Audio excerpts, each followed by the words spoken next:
Bienvenue sur SBM6 pour cette première partie de la modélisation d'un engrenage, d'un pignon ou d'une roue dentée selon le choix de chacun. Dans un premier temps, vous allez donc ici ajouter un cercle. Ce cercle fait 32 à 32 vertices, on le voit sur le tableau ici. Donc on va se servir de ce tableau pour modifier les sélections. Donc là je vais aller maintenant en mode Edit, donc je clique sur les deux flèches de mon clavier et je rajoute un nouveau cercle. Et là vous allez modifier le 32, le transformer en 16 pour obtenir un second cercle que vous allez réduire en appuyant sur surface, ce qui va donc constituer le centre de votre engrenage, puis E, extrude, S, surface, voilà, pour créer comme ceci le centre de votre engrenage. Ensuite, on va donc ici en mode arête sélectionner cette arête et celle qui est à l'opposé en se servant comme repère des axes horizontal et vertical. Ensuite, une fois que j'ai fait ça, je fais F pour fermer et je vais faire la même chose ici, celui-là et celui-là, donc sur le bord droit de l'axe vertical, pardon, et je vais fermer. Pareil, ici, je continue. Donc en dessous de l'horizon, je sélectionne ces deux-là, je ferme. Ensuite, je vais sélectionner les rayons qui sont au centre. Donc là, à la volée, en général, vous avez arrivé, si vous vous mettez au centre, à sélectionner la bonne arête. Fermé. Entre parenthèses, pour ceux qui débutent, c'est inutile d'aller se mettre sur la ligne précisément pour sélectionner la ligne. Ça sera toujours la ligne, l'arête donc la plus proche, qui sera sélectionnée, la plus proche. Donc si je me mets là, vous voyez, je peux très bien sélectionner celle-là, ce sera la plus proche. Si je me mettais éventuellement plus loin, et là je vais me mettre beaucoup plus loin, ce sera quand même la, vous voyez, même j'ai sélectionné à partir d'ici.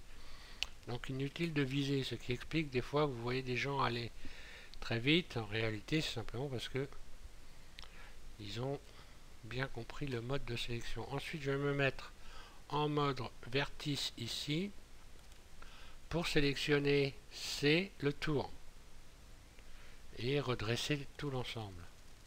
Alors bon,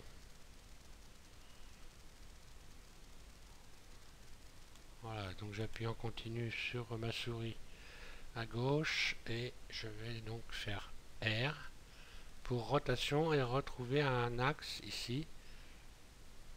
Vous voyez, pour que les rayons correspondent, qu'il y ait une ligne droite. Ensuite, je vais tout sélectionner, je recommence à faire R pour remettre tous mes rayons dans les axes, ce qui n'est pas une obligation, mais bon, moi j'aime bien faire comme ça. Voilà, ensuite donc vous allez tout désélectionner A, puis vous allez faire C, on va resélectionner encore donc les vertices du tour,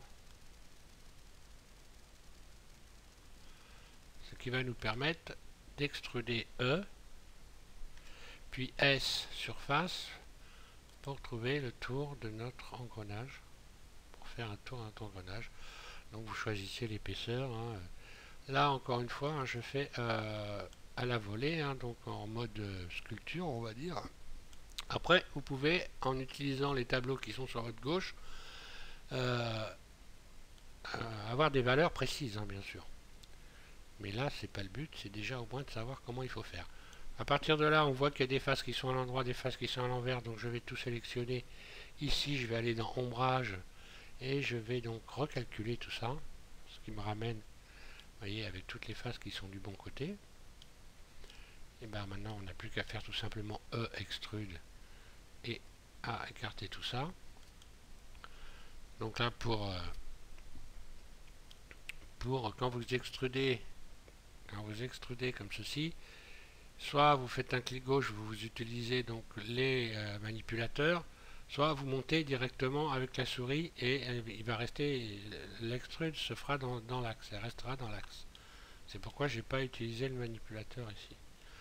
Je le dis au cas où. Donc une fois qu'on a fait ça, on va sélectionner maintenant. Alors on va passer en mode. Ici on va changer de mode. On va se mettre en mode individuel et sélectionner ici donc en mode face. On va sélectionner toutes les faces qui sont là. Donc je vais d'abord tout sélectionner et je vais sélectionner tout mon tour comme ceci. Donc là j'ai fait Shift Alt en continu et un clic droit sur le bord d'une face, ce qui permet de sélectionner toutes les faces en même temps. Une fois qu'on a fait ça, je vais appuyer, donc vous allez appuyer sur Alt et puis E. Vous avez un tableau qui s'allume, qui s'ouvre, et là vous allez sélectionner face individuelle, un clic gauche, puis un nouveau clic gauche. Là c'était juste pour permettre de faire une sélection. Ensuite on va faire S, et là on va réduire, et on va commencer à avoir la base, donc des tétons, si je peux, ou des pignons, je ne sais pas comment ça s'appelle exactement, enfin des dents tout simplement, de notre engrenage. Je vais me mettre en vue de dessus. Je vais revenir, non d'ailleurs je vais rester en mode ici, donc individuel, et je vais extruder comme ceci. Qu'est-ce que j'ai fait là? J'ai fait quelque chose qu'il ne fallait pas faire.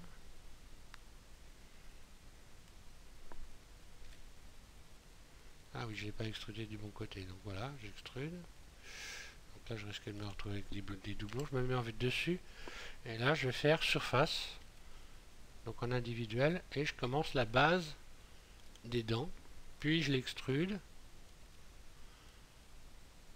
comme ceci, puis je revois la surface. Alors après, vous faites les rayons comme vous avez envie de les faire, hein. Vous pouvez, il faut s'amuser, après chercher, savoir ce qu'on veut avoir comme exactement comme dents, la forme des dents qu'on veut avoir. Et puis je vais peut-être en rajouter une petite, donc je l'extrude, je grandis un petit peu, je revois la surface légèrement pour avoir des dents un petit peu comme ça, légèrement pointues. Alors voilà, déjà je pense pour une première partie on va s'arrêter là, quoique je dois avoir encore un petit peu de temps, donc je vais peut-être rajouter quelque chose. Oui, quand même, je vais rajouter quelque chose. On va voir la base, la base des rayons. Je vais me mettre en vue de dessus, je désélectionne tout. Donc là déjà je vais faire Shift Alt pour revenir dans le bon mode, parce que là le problème c'est que quand on fait Shift Alt, il faut que vous sachiez, n'oubliez pas que vous modifiez votre clavier, vous n'êtes plus en AZERTY mais vous êtes dans un autre mode de clavier, et vous risquez d'avoir pas du tout les réactions que vous attendez, hein. Donc il faut, quand vous faites Shift Alt, il ne faut pas le faire une fois, il faut le faire deux fois, parce que ça va modifier votre clavier, il ne sera plus en AZERTY. Donc là je vais rajouter des rayons, donc CTRL R, puis un clic gauche, CTRL, hop, un clic gauche, là, un clic droit parce que je l'ai pas, c'est deux clics gauche en fait, hein. Donc double clic, hein. Et si vous avez réglé votre souris sur le double clic, il faudra peut-être faire 4 fois. Moi j'ai réglé ma souris avec un seul clic, hein. Deux clics ça me fatigue un peu. Voilà, une fois qu'on a fait ça, rajouter ces rayons là, je vais faire donc Shift Alt, donc je vais faire un clic gauche comme ceci sur chacun de mes rayons.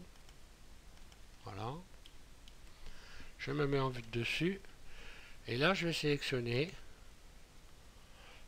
barycentre et faire surface, ramener ces rayons sur le bord comme ceci,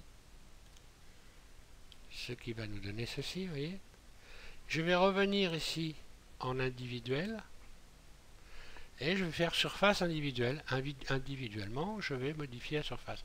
Donc à vous de voir ce que vous voulez comme rayon. Vous pouvez avoir des rayons qui ont une base épaisse ou alors une base fine comme ceci. Donc moi je vais faire une base fine. Pour changer un petit peu, j'ai tendance en moyenne à faire des bases épaisses. Là je vais faire une base fine. On va recommencer et on va s'occuper cette fois-ci ici donc de ce côté-là des rayons. Je rajoute, je recommence. CTRL R 2 clics. Et pour vous qui vous cliquez 2 fois, ce sera 4 clics. Gauche, bien sûr. Voilà.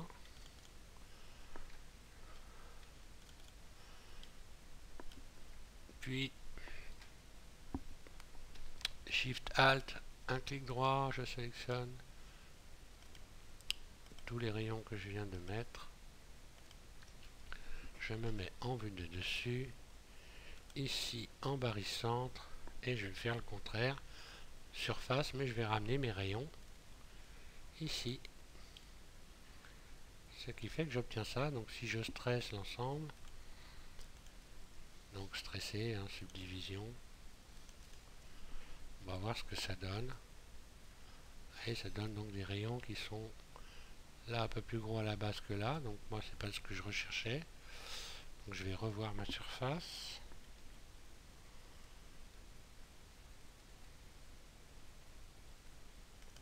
En individuel, oui, en individuel, oui, en individuel.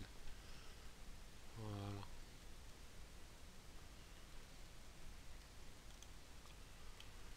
Ouais.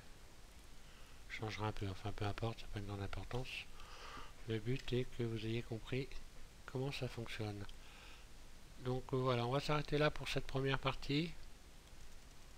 Et puis, ben, je vais m'attaquer à la deuxième partie. Donc je vous dis, pour ceux qui modélisent, bah, tout de suite pour la deuxième partie, on va dire.